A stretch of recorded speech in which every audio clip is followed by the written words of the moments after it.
Leur univers est véritablement multiforme et multitechnologie. Ils croisent et partagent des champs de pensée très différents qui témoignent par là des nœuds dynamiques qu'ils entretiennent au présent. Leur travail, dès l'origine, interroge notamment la photographie, qui s'élargit ensuite dans un champ plus ouvert et dialectique de l'art contemporain, qu'ils prolongent dans une réflexion, mais aussi dans des gestes sur l'image. Depuis quelques années, ils construisent leurs propositions autour des questions de code et toutes les perspectives récentes qui s'y rattachent. Ils explorent notamment les passages rendus possibles par le soubassement numérique commun à qui? Eh bien à nous tous, mais aussi aux médias techniques que nous manipulons chaque jour. Leur projet d'édition Pipeline 2009-2015 a vu l'édition de 44 ouvrages qui sont consultables sur Internet, qui est une manière régulière, une avancée pas à pas pour construire l'unité autour de ces fictions en images toujours en mouvement. Aujourd'hui, ces deux artistes ouvrent avec Retina, un chantier nouveau qui éclaire l'histoire du voir et du comment voir et de la relation entre, bien sûr, notre question principale, à savoir le textile, l'art et la technologie. Je leur cède immédiatement la parole et je vous souhaite à nouveau une très bonne journée pour cette deuxième intervention qui, comme vous l'avez compris, est directement reliée à celle de Jacques Souliou et qui a été même introduite par lui. Voilà, je vous cède la parole. Bonjour à tous. Nous avons reçu le texte de Jacques Souliou il y a quelques jours. Moi, je me suis mise à table avec ce texte en pensant pouvoir faire peut-être la partie et la fin de ce texte. Et je me suis aperçue très rapidement que finalement, à naviguer dans ce texte, j'avais tout d'un coup des possibilités immenses de revisiter tout ce que nous avions fait depuis une dizaine d'années avec des mots et une structure complètement différente. Voilà.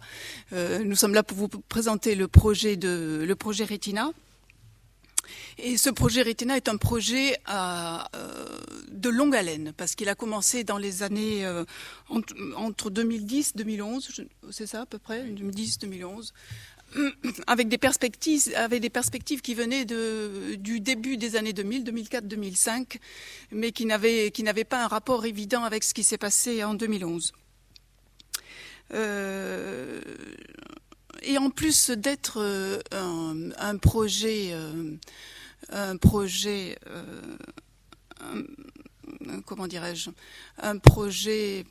multiforme, c'est un projet très coopératif. C'est-à-dire que nous avons eu besoin tout au long des étapes de prototypage de l'aide et de l'expertise de tout un tas de gens, que ce soit aussi bien des architectes, des informaticiens, des scientifiques qui sont venus autour de nous pour élaborer cette histoire-là. Pour dire qu'avant, nous travaillions comme des artistes artisans, où nous étions presque comme un point. Et nous sommes allés vers une activité de concepteur-assembleur avec des dérives techniques fortes. Nous venions de la photographie argentique et nous sommes allés vers des questions qui étaient beaucoup plus fortes que celles que nous pouvions traiter d'une manière argentique et qui nous ont amenés à être architecturer une relation avec des compétences qui n'étaient pas obligatoirement les nôtres. Voilà, et surtout ce qui nous a amené à redéfinir un petit peu à la fois la manière dont nous posions en tant qu'artistes et à redéfinir surtout les objets que nous fabriquions, qui fait quoi, comment et comment nous l'expliquons et comment nous le disons.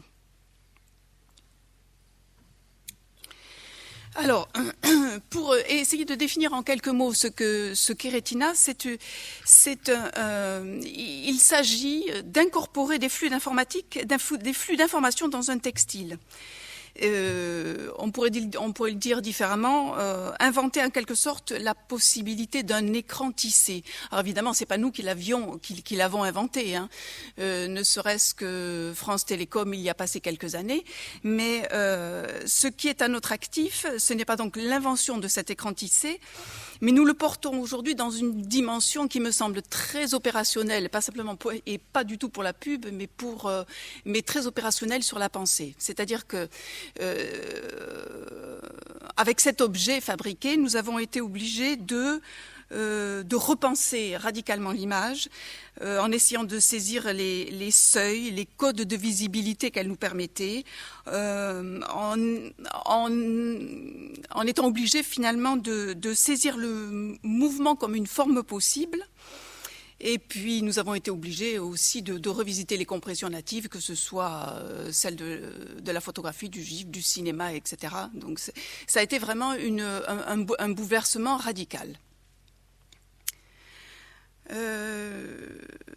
Il y a quelque temps, lors d'une présentation au milieu qui tournait autour des Fab Labs, j'étais obligée en quelques mots de redéfinir ce long parcours et je me suis vue le décliner en 3 mots qui pourraient être un fil conducteur ou un fil rouge pour cette présentation. C'est texture, textile et texte. Donc nous allons commencer par une première approche, par la texture. Et j'aurais voulu, peut-être celui-ci, j'aurais voulu vous parler d'un très vieux, en quelques mots, d'un très vieux projet de 2004, dont René est à l'origine de l'utopie. Et peut-être il va nous en dire 2 mots, mais c'était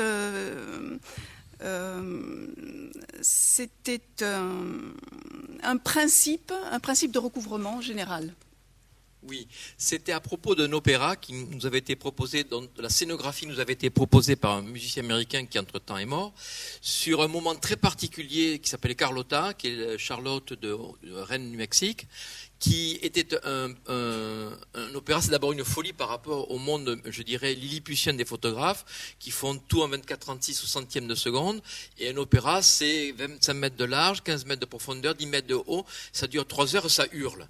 Donc il fallait comment trouver le lien entre ces 2 mondes et la question qui est venue soutenir le passage possible, ça a été la question des textures. Comment rendre l'opéra, à travers le choc que moi j'avais eu par une chanteuse, quand elle ne chantait pas dans une salle d'opéra, eh bien l'architecture était oppressante. Dès qu'elle se mettait à émettre du son, elle devenait le son de tout l'ensemble. Donc oui, c'était en quelque sorte proposer un geste scénographique radical où tous les décors et les habits auraient été comme la chanteuse et le violon, exactement, par exemple. Émettrice. Mais une fois qu'on a la question on se pose cette question-là, c'est très clair dans l'esprit, mais on a les mains coupées. Voilà. Donc il a déliré pendant 4 ans, enfin nous avons déliré, mais lui tout particulièrement, sur ce principe de texture imageante qui était déjà à l'époque matricielle et cellulaire et qui était communicante. Ça constituait donc une sorte de scène que vous voyez là, une scène d'opéra enveloppante. Et si on repense à ce que nous a dit Jacques Soulilou tout à l'heure, qui est à la fois toit, terrasse, clôture, foyer, tout ensemble dans ce principe. Bon, alors cette texture est restée texture dans le vocabulaire des logiciels 3D parce que par le plus grand hasard et par une histoire conjoncturelle extrêmement difficile, à la fois le compositeur, le financier, la structure qui nous accueillait, tous les gens sont morts en l'espace de quelques mois et finalement nous sommes restés dans l'idée même de cette texture, donc d'une virtualité. Ce qui est amusant, c'est qu'en français, dans les logiciels de 3D, on dit texture, alors qu'en anglais, on dit shader. Ce qui laisse comprendre déjà une manière différente d'entrevoir la pensée autour de l'outil technique. Il y avait une anecdote par rapport à ce que disait Jacques Soulilou. Dans la morphogénèse de l'œil, la question de la cavité, l'œil devient une cavité, ce qui n'est pas au départ. Dans le proto-œil humain, les couches qui vont devenir le cristallin, la partie humeur et la partie des cônes et bâtonnets appartiennent aux 3 corps fondamentaux de l'embryon. Et c'est parce qu'il fabrique une forme de cavité, un intérieur, qu'il peut construire l'image. Voilà, donc nous en étions restés à une texture qui était vraiment qui avait fait l'objet d'un DVD et pas plus loin. Quelques années et oui, nous ne sommes jamais allés plus loin. Non, un DVD, c'est-à-dire 1 an de travail. 4 ans, nous avons travaillé. Enfin bref, peu importe. Il a fallu attendre quelques années pour que, dans ce battement entre immatériel et rematérialisation, merci à Dagonier sur ce chemin-là, nous entrions dans un projet où l'objet premier, c'est-à-dire le textile, est apparu non pas comme une image ni comme une métaphore, mais comme l'obligation d'une matière pour se poser la question expérimentale de savoir qu'adviendrait-il si elle absorbait dans ses fibres les éléments de l'information. Et en une étape ultérieure, peut-être que devient cette information toute puissante quand elle doit passer par ce dessous-dessus primitif, mais si semblable à la matière même de son langage binaire. Donc voilà la question que nous nous sommes posée. Tu peux peut-être passer à l'image supérieure. Il y a quand vous tombe sur la tête cette idée de devoir proposer une structure émettrice, vous tombez immédiatement dans une réflexion que tous les techniciens vous donneront, que quand vous avez 25 mètres sur 15 mètres, vous avez des questions de taille qui sont énormes. Et comment le biais qui était de la manière de repenser cela, c'était à travers deux techniques, à travers le GIF animé de la première génération, c'est-à-dire une image interlacée qui permet d'afficher un état de l'image et non pas des parties de l'image, et d'une autre part, une idée de local. Comment, quand vous avez 25 mètres sur 15 mètres, ça fait, mettons, 45 mètres carrés, 60 mètres carrés, 600 mètres carrés, comment vous pouvez générer de l'image pour 600 mètres carrés et sans la projeter, en venant de la matière? Eh bien, c'est l'idée du local, et donc la forme du tissu devenait obligatoire. Mais le saut qu'il fallait réaliser, c'était entre un tissu à fibre optique et un écran tissé à fibre optique. Quand vous avez un tissu à fibre optique, ça je fais une aparté. Va pas trop vite. Je vais trop vite, alors je ralentis. Alors, il y a une différence entre un tissu à fibre optique et un écran tissé. Alors, avant d'arriver là, ce développement qui se passe dans le temps, quand on est capable de mettre de l'information dans du textile, nous l'avons développé, mais nous l'avons développé sur la longueur.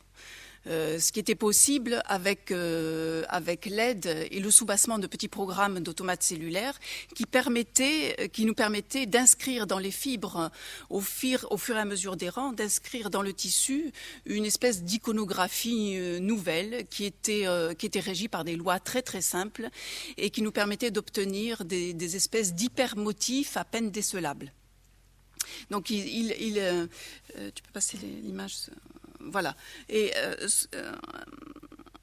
il s'agissait donc de tisser un lien entre une modélisation discrète et codée qu'on l'on rematérialisait dans le tissu, et puis un réseau de correspondance extérieure qui pouvait être que l'on pouvait trouver dans le monde macroscopique et qui était fait d'événements, comme par exemple ce qui pouvait se passer dans un petit jardin nouvellement ouvert au centre de New York, qui était Bryant Park, où les relations entre les gens opéraient dans le temps une espèce des changements successifs, des rapprochements, des éloignements, etc.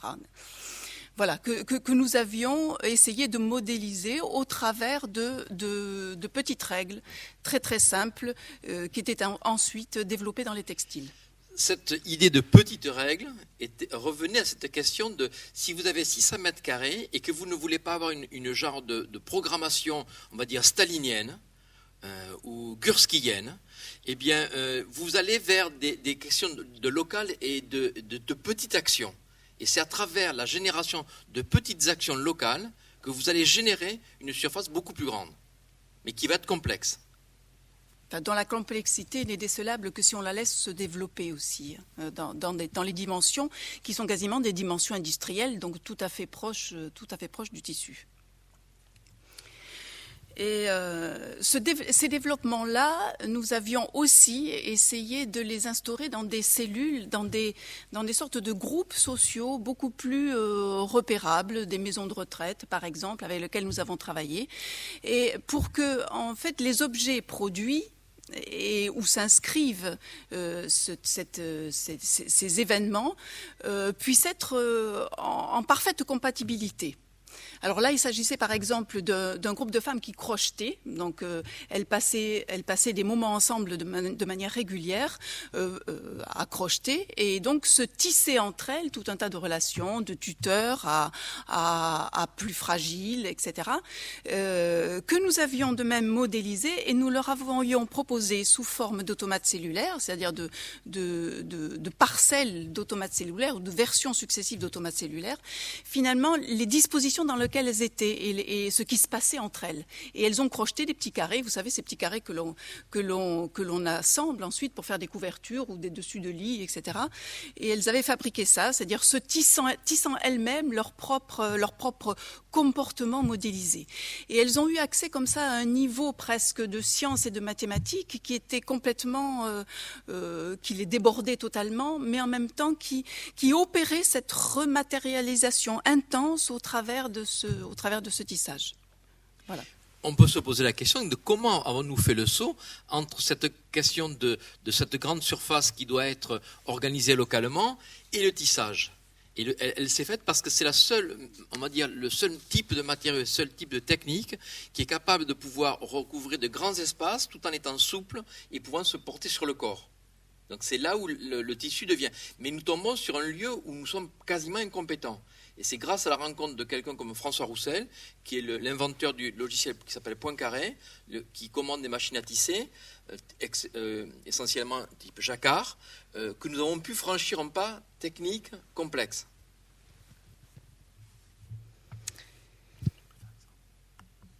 Voilà. Dans l'étape suivante, donc là, se développer dans l'espace ne pouvait pas nous permettre de résoudre tous les problèmes, et surtout pas le développement programmatique sur une surface avec de l'information. Parallèlement à ça, tout commence avec une histoire de greffe. Nous avons eu, comme tout le monde, ces informations en 2011 de 4 patients français qui avaient été greffés au CHNO et à qui on avait implanté une rétine artificielle. Et ces patients, pendant des années, et selon un protocole clinique extrêmement complexe, réapprenaient à utiliser finalement ces nouvelles perceptions qu'ils pouvaient avoir sur le monde environnant. Donc c'était à la fois une grande leçon pour nous que de pouvoir participer à cette sorte de rééducation ou de réapprentissage, pas de la vision, mais d'une sorte de perception, je ne sais pas comment pourrait-on l'appeler. Elle pose encore énormément de problèmes quand on veut la nommer. Et donc voilà, parallèlement à ça, nous avions une greffe, une espèce de plugin posé sur la rétine de ces gens, cette rétine qui était devenue morte. Et nous avions une fibre optique greffée sur du polyester et qui avait besoin de communiquer. Nous étions dans ce parallèle-là, et ce parallèle était d'autant plus fort que nous nous sommes trouvés contraints à une définition qui était quasiment semblable entre ce qui était la nouvelle vision de ces aveugles et la capacité que nous avions, nous, d'intégrer de l'information dans les textiles. On était dans une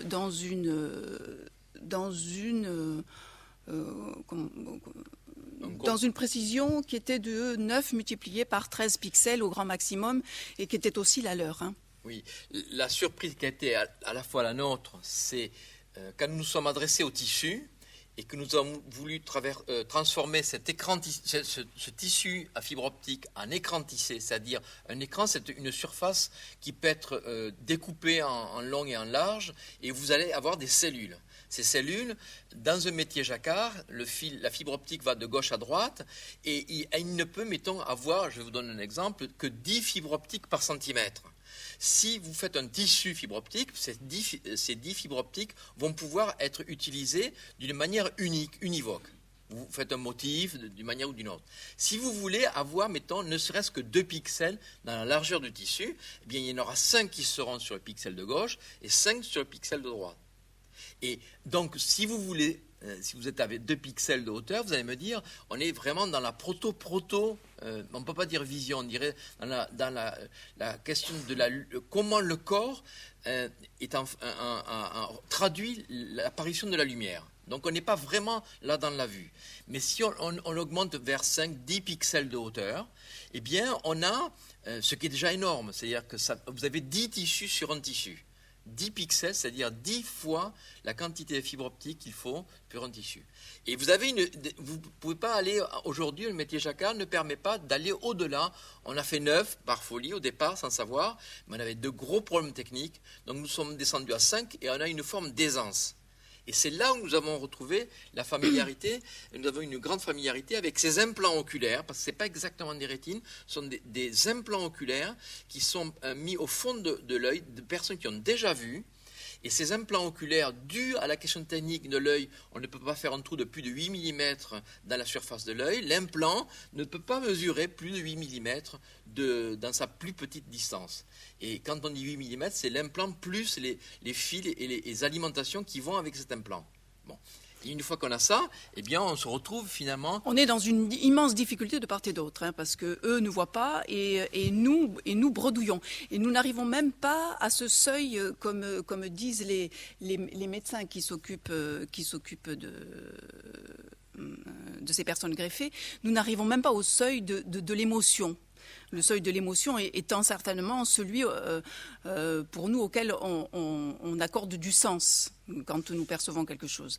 Donc on était dans une espèce de brouillard et de déconstruction absolue où il a fallu finalement se doter d'autres outils presque conceptuels pour pouvoir continuer. Oui, mais d'une certaine manière, nous étions comme désarçonnés, mais on avançait avec sous le ventre du cheval. C'est-à-dire que la course continuait et elle se faisait à un prix où c'était les choix qui étaient importants à faire.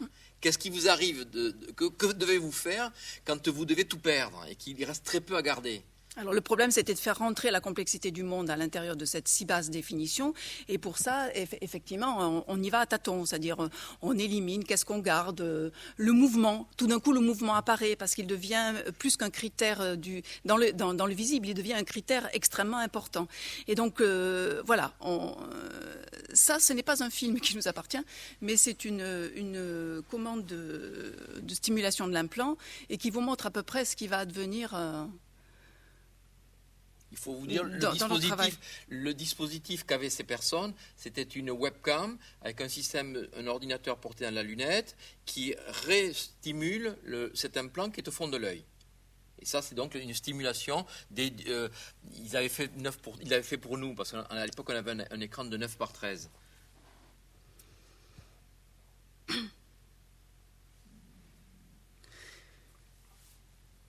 Oui, c'est pour un œil non averti et un œil qui n'a pas encore fait d'apprentissage ou de réapprentissage, c'est complètement illisible. Rien ne vous dit que vous êtes place du Trocadéro à voir passer les voitures devant vous à un passage piéton. Et pourtant, c'est la petite scène qui est là. Hein. Alors de notre côté, nous avons fait des tentatives. D'abord des tentatives complètement artisanales qui n'étaient pas du tout, industrielles. Petits prototypes. Je remercie, en passant, le Fresnois parce que dans les années 2009, je ne sais pas si les gens qui sont ici s'en souviennent, il y avait des éditions à l'époque et il y a eu un fascicule sur le prototype qui m'avait beaucoup intéressée et dont je me suis, je pense, servi pendant des années. Je le dis à l'usage des étudiants parce que c'est vraiment des ouvrages très intéressants.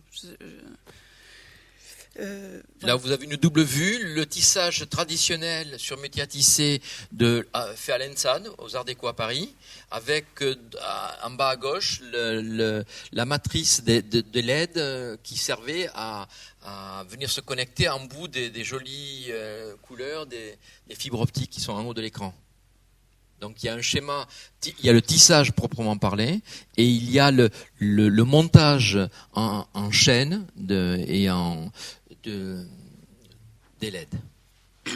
Et nous avions présenté, en suivant à la Biennale de Lyon, ce petit prototype en relation avec un environnement qui était trop complexe à définir pour le moment, mais c'est pas le sujet d'aujourd'hui. Et voilà, mais qui marchait très bien dans son humilité. C'est ce qui nous caractérise. Voilà. La tentative suivante a été le passage à l'industrie, avec des prototypes qui faisaient toujours 9 par 13 pixels, mais dans une dimension un petit peu supérieure. Et nous sommes toujours partis sur finalement qu'est-ce qu'on peut faire entrer de cette réalité extérieure dans ce support-là.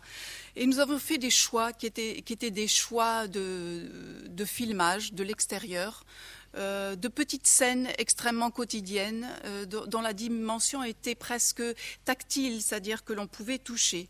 Nous avons fait une espèce de choix une soixantaine de situations que nous avons filmées et réintroduit dans le textile. Ici, vous avez une série que nous avions appelée Prélèvement urbain, oui. Et je pense que ce sont des gens arrêtés à un feu. Oui, à côté de l'esplanade de Chaillot, oui, et des gens qui passent devant le... Donc c'est là, par exemple, vous voyez bien les 9 pixels de hauteur sur 1,50 m du métier jacquard. S'il y avait une question technique à aborder, si nous avions à faire, par exemple, une tapisserie type Gobelin, nous n'aurions pas du tout les mêmes problèmes techniques. Mais l'intérêt aurait été complètement différent. On est dans une espèce de hiatus entre la continuité, qui n'est pas une véritable continuité, parce que René va vous dire que le tissu, c'est qu'une torsion de petits bouts de fibre. Peu importe. Ça, c'est du continu, effectivement. Et ce continu, il va d'un bout jusqu'à l'autre de la ligne. Et le hiatus, c'était mettre du pixel là-dedans, c'est-à-dire mettre du point à l'intérieur de quelque chose qui est continu. C'est presque une aberration en soi que de penser à un truc pareil, mais pas si aberrant que ça. Je pense que le texte de Soulilou, ce qu'il nous propose dans son texte, nous donne en partie les réponses pour résoudre les tensions qu'il y a entre ce point et ce textile, c'est-à-dire cette étendue. Je me relève pour vous dire quand même la question importante du fil. Je l'ai appris d'un filatier. Avant tout tissu, il y a un fil, et avant tout fil, à part pour la soie naturelle, il n'y a que des brins. Et le caoutchouc et les matières plastiques qui viennent aujourd'hui avec des filières, des compressions, sont d'une nature qui est complètement différente. Et on ne peut penser la fibre optique que parce qu'il y a une extrusion d'une matière plastique à l'intérieur d'une filière. Mais jusqu'à présent, le tissu, ça c'est peut-être pour l'histoire du réseau, c'est ce que m'a dit quelqu'un qui est un filatier, il n'y a pas de tissu sans brin. Et François Roussel, l'ingénieur du textile, du logiciel textile qui s'appelle Poincaré, dit le textile est jusqu'à ce que dans ses composants en 3D. C'est-à-dire qu'il comprend à la fois le fil, le brin, le fil, la trame et ensuite l'habit qui fait son pli comme 3 étapes de 3D. Je m'assieds.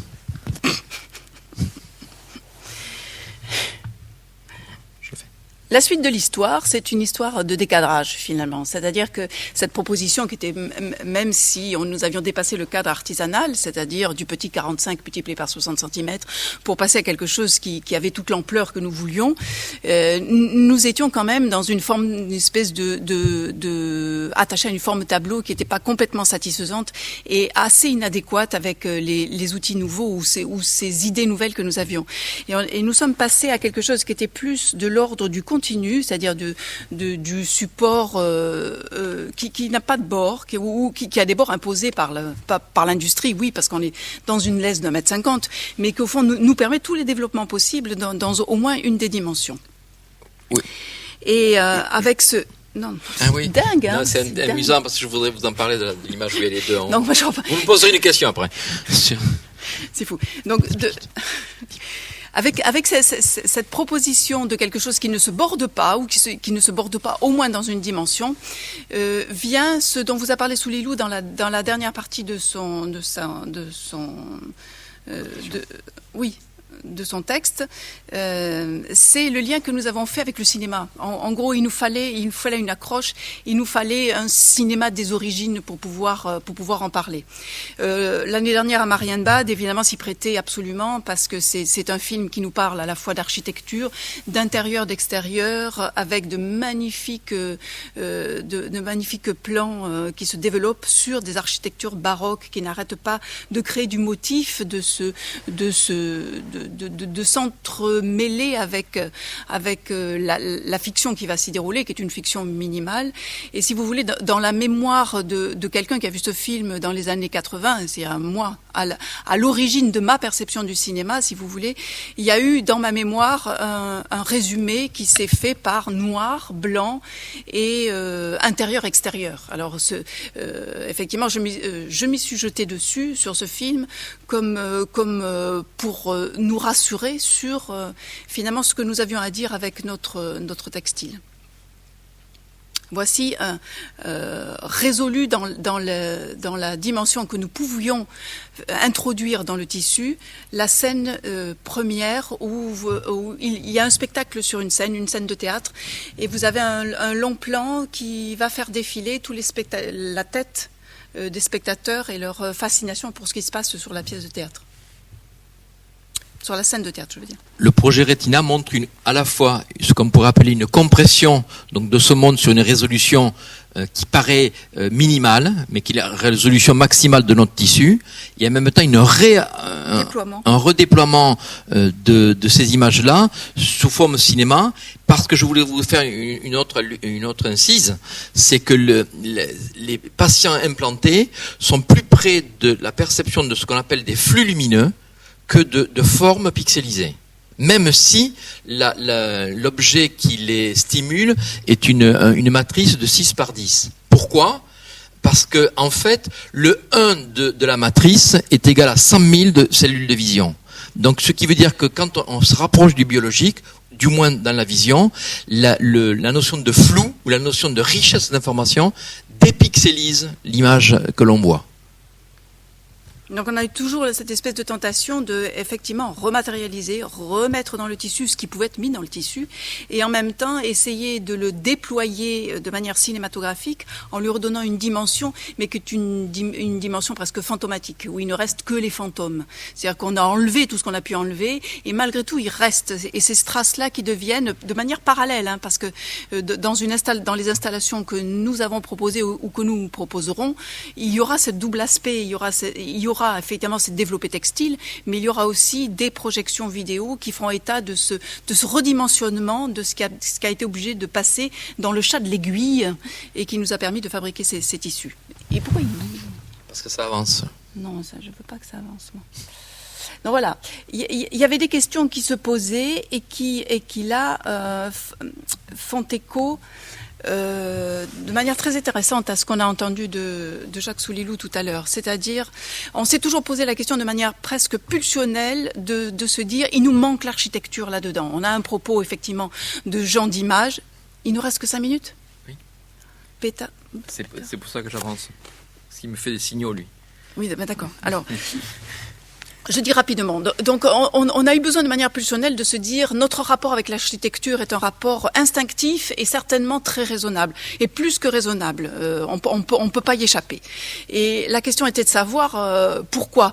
Moi, je cherche jamais d'analyse de ce type-là. Je me dis j'ai besoin d'un architecte, j'ai besoin d'un designer parce que dans l'évolution de ce travail-là, nous qui travaillons dans ce plat, dans cette espèce de clôture, on a besoin de stéréotomie, on a besoin d'un support, on a besoin de la possibilité de l'envelopper, cette histoire, de cette histoire-là.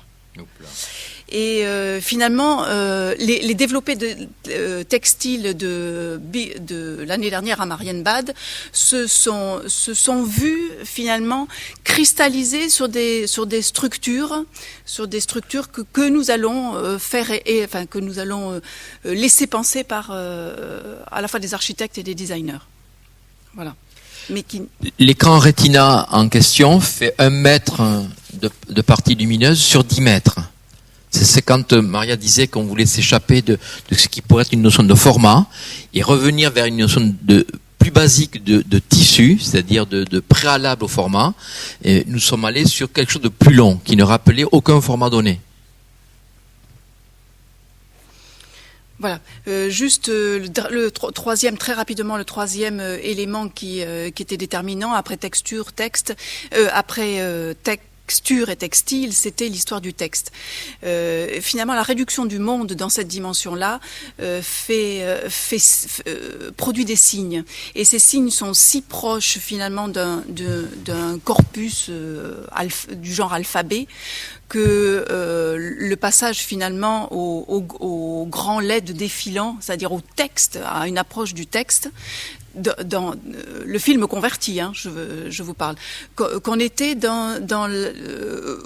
voilà, que nous avons proposé cette approche textuelle du cinéma. Ça, c'est une modélisation de ce qui va apparaître dans le développé textile. Voilà. Le textile a encore de l'unité là, c'est-à-dire que les pixels ont une cohérence entre eux et ont une communication à faire. Dans le travail qui vient de manière parallèle, nous avons projeté d'autonomiser ces pixels et finalement de les interconnecter. Alors ces pixels sont Oui, c'est moi aussi. Je veux simplement dire qu'à cet moment, ça venait d'ici aussi, que nous avions rapidement dit les deux écrans, voilà, d'ici. C'est que c'était le tissu assure un continu, mais ce qui nous avait attiré, c'était aussi de faire que deux tissus soient proposés d'être à côté alors qu'ils étaient disjoints, un peu comme aujourd'hui certaines manières d'observer le fond diffus cosmologique fait que les télescopes travaillent pas uniquement sur un point focal justement, travaillent en parallèle sur deux points de l'espace.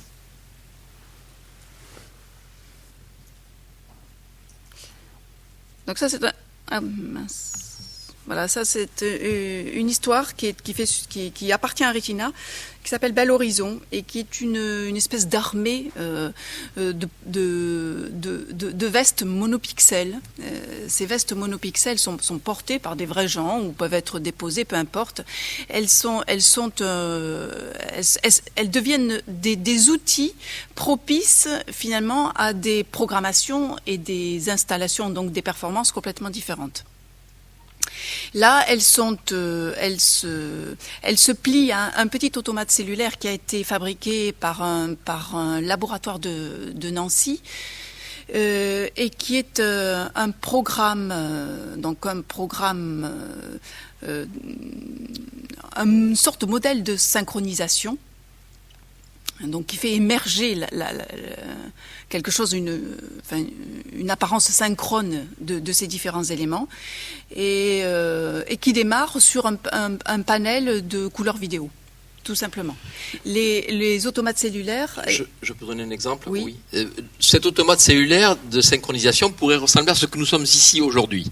Là, quand nous parlons et que ça paraît intéressant, on peut dire que chacun écoute, mais en même temps, il a un fond personnel qui fait que sa pensée peut continuer à réfléchir tout en nous écoutant. Imaginons qu'il y ait un grand cri à gauche, là-bas, en haut, eh bien, la personne qui aura crié va nous resynchroniser d'une manière très différente et va peut-être nous amener à, au lieu de rester chacun 130 sur des chaises, vont nous amener à peut-être aller vers elle ou peut-être fuir de son côté. Et c'est cette règle de synchronisation que nous avons utilisée. Et qui accepte le bruit, c'est-à-dire qui accepte les parasites, les interventions inattendues, etc. D'accord. Le dispositif technique, c'est que chacun porte une veste et chaque veste dialogue avec ses deux voisines, de gauche et de droite, par radiofréquence.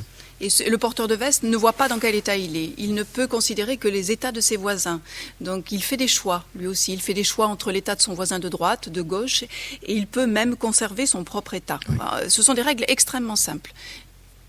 Et on arrive, alors voilà qui rejoint un petit peu le travail des textiles matières que je vous présentais tout à l'heure. C'est la version développée de tous ces états pas à pas et qui seront tissés. Ça, c'est le carton qui va bientôt passer en jacquard dans les mois qui arrivent.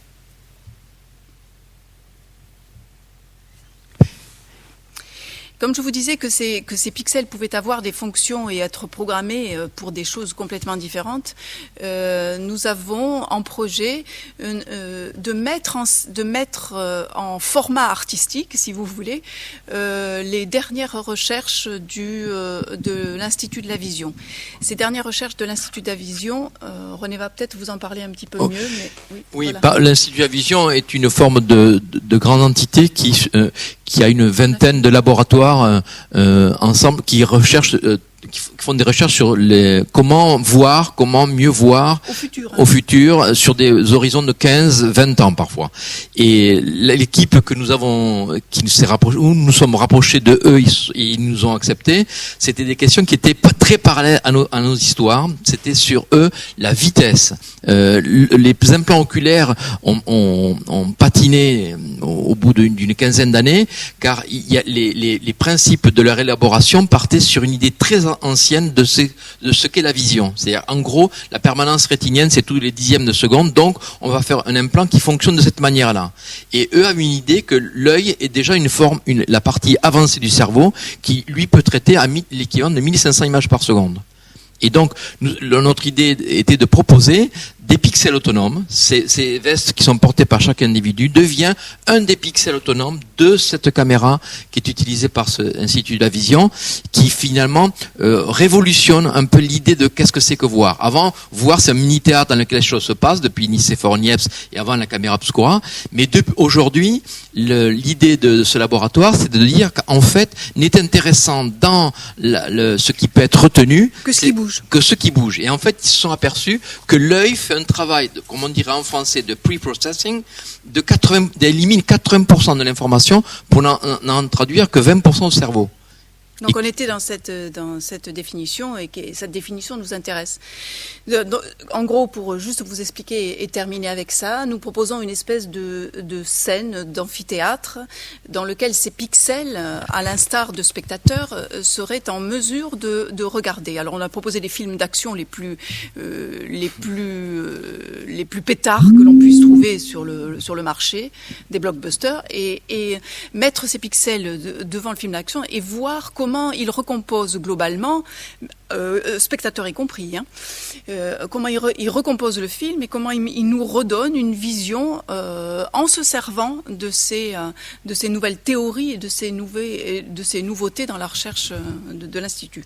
Et juste pour clôturer, leur idée, c'est que le réseau matriciel des capteurs précédents est mis de côté et que c'est un réseau de pixels autonomes sensible au changement de ses voisins, exactement les lois des automates cellulaires, qui prend le dessus, ce qui fait que le vivant est beaucoup plus dans le local adapté à ses voisins que dans des idées très générales.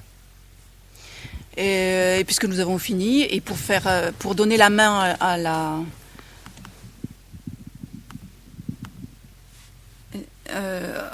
l'épisode suivant, voici un petit Pénélope. Voilà, mais tu peux causer en même temps. Bien, merci infiniment à René Sultra et Maria Barthélémy.